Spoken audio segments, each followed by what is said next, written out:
am Ty with WTI, and this is the L'Oreal Infallible Eyeliner Lacquer. Now, I love this lacquer. This is all I wear, and it's because it lasts so long.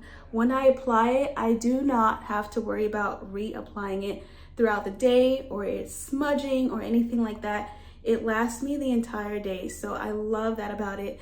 This is what it looks like. So it's almost like a thick paste. I use the color 171, which is the blackest black color, and it comes with this little brush here with a top to protect the brush tip. And the way that I apply it is I just dip it into here, and then I just go ahead and do my little wing, and it comes out so nice. So I absolutely love this eyeliner.